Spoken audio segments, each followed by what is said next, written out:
Bullying is a major problem in our society today. It can have devastating effects on those who experience it and even those who bully. That is why it is essential to understand the magnitude of this problem, as well as the consequences of bullying and what can be done to prevent it. It is also important to recognize that bullying is not just physical, but it can take many forms, from subtle and crafty to explicit and aggressive. It can have a lasting impact on individuals, families, and entire communities. So, with this in mind, let us explore the issue of bullying in greater detail and discover how we can work together to create a safer and more supportive environment for us all. To start off with, what is bullying? When you hear the word bullying, what springs to mind? Is it a group of teenagers throwing profanities at each other? Middle school girls pushing each other down? Or is it simply banter? All of these are perfectly valid interpretations, but what is the actual definition of bullying? Well, the Anti-Bullying Alliance, or the ABA, defines bullying as the repetitive intentional hurting of one person or group by another person or group, where the relationship involves an imbalance of power. This can happen face to face or online. It is crucial to remember that bullying is not a one time event, but rather it happens over a course of time and it happens on multiple occasions.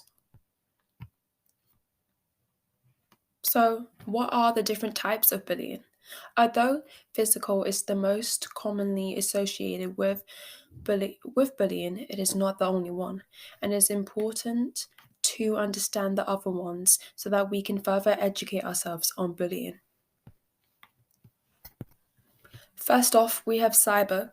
Cyber is bullying, but online, digital. It does not happen face to face. This could be via email or text or even online games or social media. The most important thing to remember is that it does not happen face to face. Physical. The most commonly thought of one includes hitting, pushing, shoving, etc. Sexual. Although this one is not talked enough, it is very important to educate ourselves on it. This can include catcalling or even touching someone inappropriately. The, the thing that we must take into consideration is that this is done without the person's consent, or the person does not agree to this or does not even want it. There's also verbal, which is belittling, spreading rumors, threats. There's also social, which includes isolating others, and homophobic and racist ones. All are important to consider. Are you affected by any sort of bullying? 40% of young people in the last 12 months of 2021 found that they were being bullied. 6% said that they had experienced bullying on a day-to-day basis. Name calling was the most common form of bullying at 26%. And exclusion from social groups at 18%, the second most common. 15% of children who had experienced bullying daily had been socially isolated or excluded from school within a year.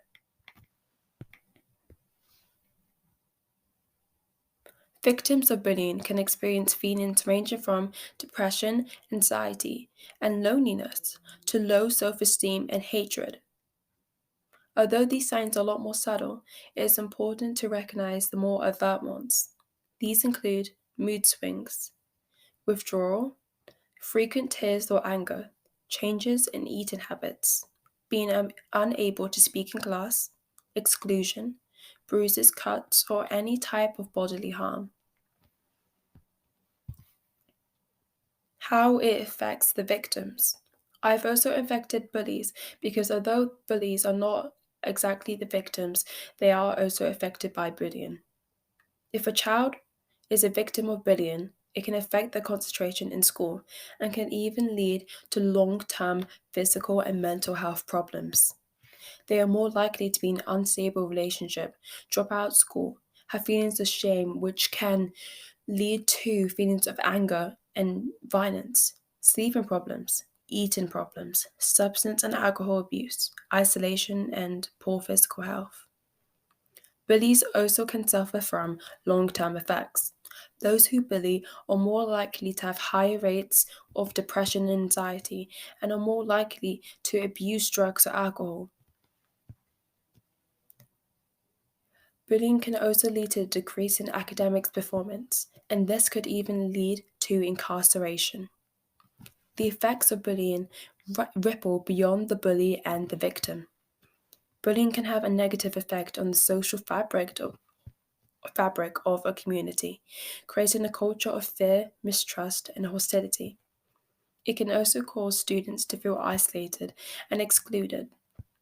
This, in turn, can lead to a lower academic performance, which I've already talked about previously, and the increase of dropout. I'd also like to further emphasize that bullying results in increased levels of anxiety and depression for both victims and perpetrators. Lastly, bullying can contribute to an overall decrease in school safety and security, as well as a decrease in overall morale and trust in the school community. I remember a time during my younger years when life was stress-free. I was confident enough to hang out with anyone I wanted to. I was confident enough to talk to anyone I wanted to. I was happy. However, when I moved, I noticed that people treated me differently. They made fun of my accent and the way I was.